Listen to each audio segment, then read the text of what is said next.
My girlfriend joked that I should compete for her attention with her male friends while I paid her rent, so I walked away and let her face the fallout.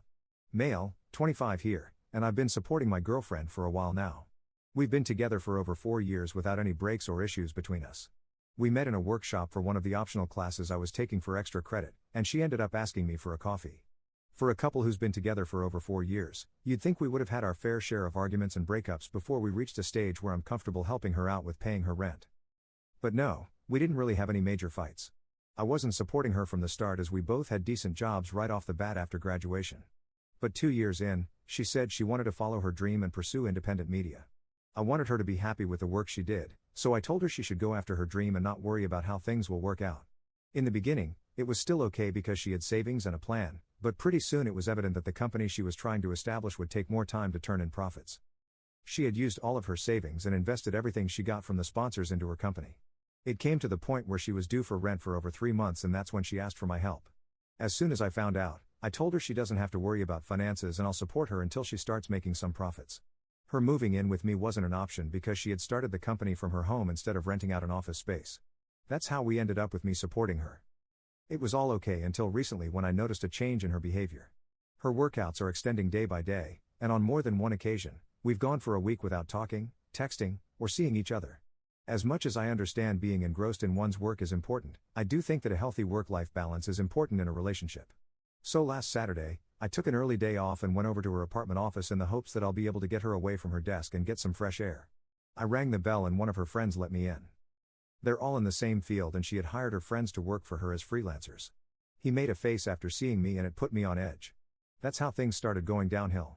When I saw my girlfriend, I asked her to wrap up her work for the day so we could go out. Keep in mind, at this point, we've gone for 5 days without seeing or talking to each other. It was the least of my expectations from a girlfriend, and she did say she'd be done in 30 minutes.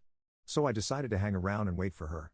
But when she was about to get up to go, her friend came over and asked her where she was going.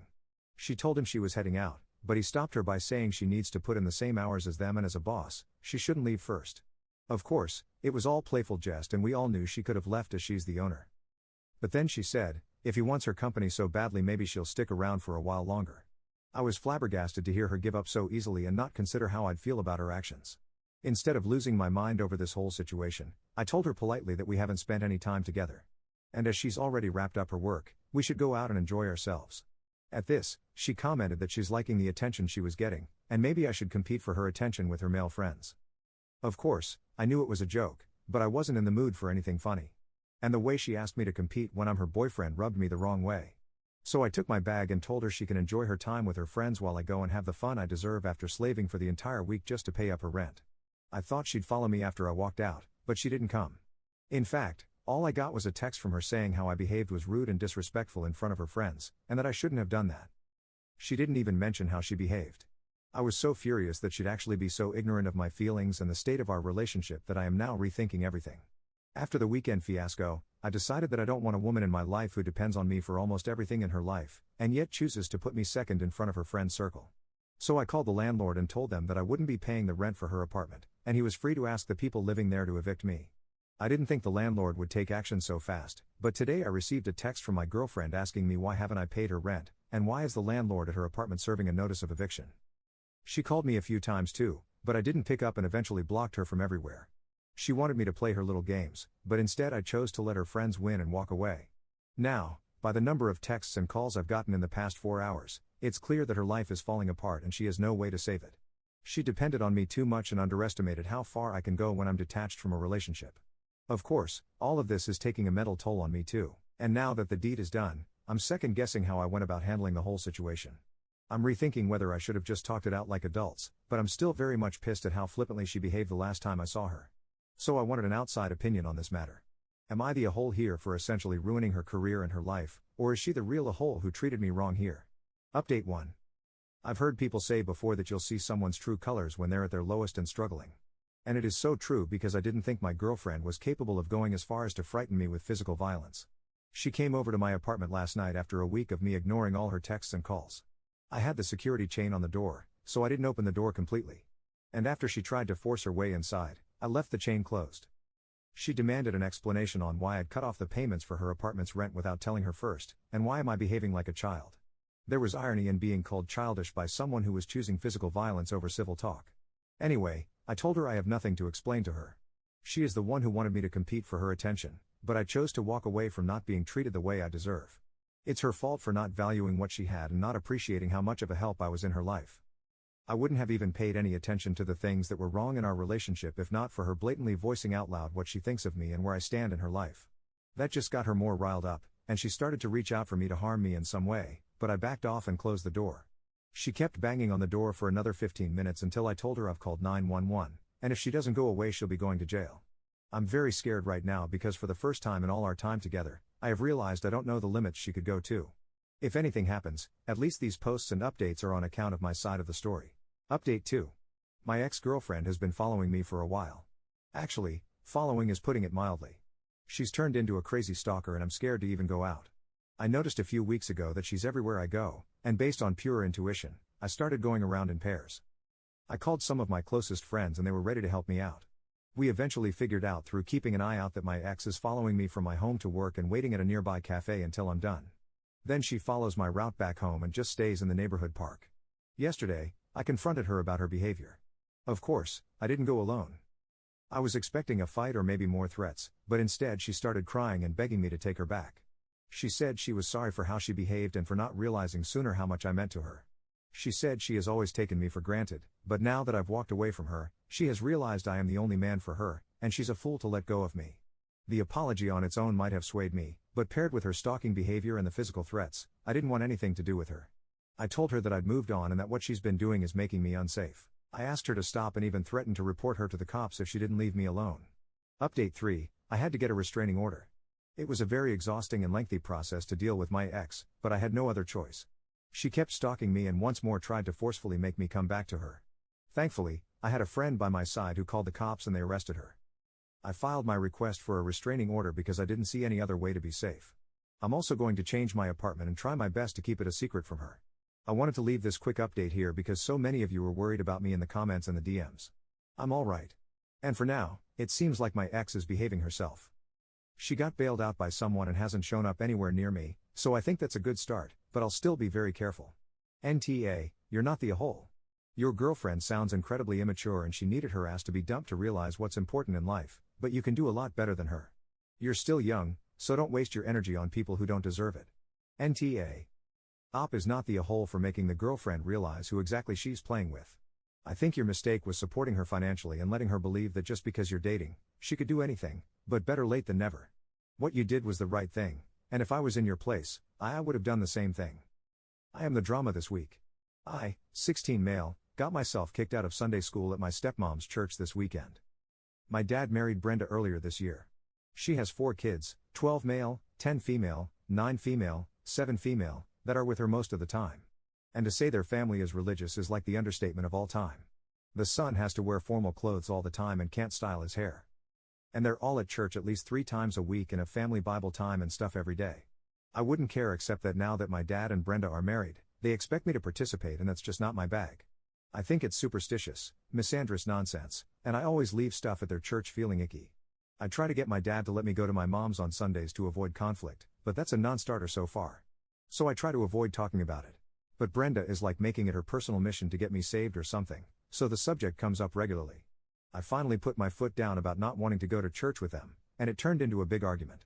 And my dad asked me to just go and keep the peace for the younger kids because it's something we do as a family. So I go and mostly just read, but I don't lie about why I'm there or my religion. If someone asks me a question, it pisses Brenda and my dad off, but I figure if they don't like it, they can let me stay home. The problem is that the Sunday school teacher from my age group is a real piece of work and thinks we're all stupid because we're teenage boys. So she likes to go into a lot of biblical Greek translation stuff to make herself look smart. The only thing is she's almost always totally wrong. My mom sends me to private school, and I took 2 years of ancient Greek, taking Latin now, and I know she's bullshitting people. So I brought an interlinear New Testament and a Koine Greek dictionary with me this week, and when she got started, I corrected her not mean, but just like, wow, that's not what it says here at all. Can you explain more? And oh, that's weird because that's not how Brill defines that word. Lady was turning red by the end of it and asked me to stop interrupting, so I just shrugged and said I was trying to learn. She told the pastor and the pastor told Brenda that I'm not allowed to come to Sunday school anymore because I'm disrespectful. So, Brenda and my dad are mad and want me to apologize for derailing class instead of just getting through quietly, but I don't know. Ada? Update edit. People keep asking me how it turned out, so here's how it is now. I'm officially living full-time with my mom. My dad is still mad, but he can deal with it. We have a few hours on the weekend away from their house for now, but that's it. Stepmom isn't allowed to contact me. Before I let them know I visited for Christmas to do presents. I left my stepbrother a secret present with a note telling him if he ever needed help or to talk to text me. He texted me, "Thank you," and he won't tell anyone and has been texting me occasionally. So at least right now, if things go squirrely for him, he can get some kind of help if he wants to get out when he's older, and we're still in contact. I talked to my mom and she said she's willing to try to help him if it comes to that because it sounds super culty. He'll be old enough to be emancipated by the time I finish undergrad. So if that's what he wants, maybe we can figure out a roommate situation. NTA. Brenda is way out of line trying to force her religion on you, and your dad is also TA for trying to coerce you into going to her church to keep the peace. Can you talk to your mother about it and ask her to intervene on your behalf? NTA. You proved that the purpose of the Sunday school lesson was not about learning. If it were, the teacher would have been happy to have a discussion with you. The adults who are trying to force you to attend and agree with something that you don't believe in, don't respect your opinions. Yeah. Expect you should respect theirs. That's not how respect works. I 46 female, have a daughter, 18 female in senior year who is with a boy, 18 male for 2 years from her school, and they recently broke up. Her ex-boyfriend is well-mannered and intelligent. Me and my husband both adore him. His parents are the same. They broke up at the end of October after they went to a Halloween party, and he broke up with her. They have despised each other since and would be cold to or about each other. Though she never explained the details of why they broke up and has been extremely hurt by this. A couple of days back, a number was calling me several times in the middle of the night and I answered. It was her ex-boyfriend. He was crying and mumbling. He was going on about his mother and it was all incoherent. He was clearly inebriated and I calmed him down. He was asking me if he could stay in the guest bedroom for the rest of the night, and I told him that he can stay however long he saw fit. Me and my husband included him in breakfast the next morning even though he felt embarrassed, and my daughter joined us, but was clearly flabbergasted by seeing him and was about to leave. Though I encouraged her to sit with us, it was quite awkward to say the least. Though it is evident they clearly still like each other. As I have seen him at our house, he cut his stay short as he said his parents would be worried, and it was better if he started heading home. My daughter offered to drive him home. He just said, "No, thank you," and left. As soon as he left, she got upset at both of us and was wondering why he was here for breakfast. And she told us that we were immensely invasive of a space in her life that is fragile, and I don't respect her boundaries by letting him stay without her knowledge. She told me that I should have at least warned her that he would be here. I was wondering if I was the a-hole for letting him stay, encouraging him to stay for breakfast, and proceeding to not tell her as she was greatly upset by this. ATA, YTA. Helping the kid out during the crisis was the right thing to do. Clearly, he needed a safe place to stay, but you should have woken your daughter up and told her immediately. She should have had a warning and been allowed to stay in her room where you would bring her breakfast so she could choose not to interact with him in the morning if she wasn't comfortable. And you shouldn't be offering to let him stay indefinitely. I get giving him a safe place for that night, but offering to let him stay as long as he needs without even talking to your daughter first shows no regard at all for her feelings or comfort in her own home. Did you date anybody before your husband? Ever had an ex? How can you not get where she's coming from here? I realize that your intentions in helping him were good, but you went about this all wrong and in a way that was a betrayal to your daughter. You and your husband owe her a serious apology. Uda, it doesn't matter how nice he is. It doesn't matter how much you like him. It doesn't matter why they broke up. Your daughter was ambushed by her ex-boyfriend at the breakfast table. I understand letting him stay. An 18-year-old called you incoherently rambling in the middle of the night, and you wanted to help him. Fair enough. That's not why you're Ta. It's because you didn't warn your daughter. Would it have killed you to send her a text or go knock on her bedroom door to tell her that he was in the house? Uda. It's not even so much about letting him stay as you haven't discussed enough about your relationship with him. And their breakup to determine how out of line it was, though typically it's not normal behavior. Generally though, most parents have the common courtesy of checking with their child first to make sure they wouldn't be uncomfortable before offering your home for them to stay. However, the least you could have done is forewarned her. Even if you weren't going to give her a say, to blindside her like that first thing in the morning is very much an awe move. You made her uncomfortable in her own house. That is a lousy thing to do.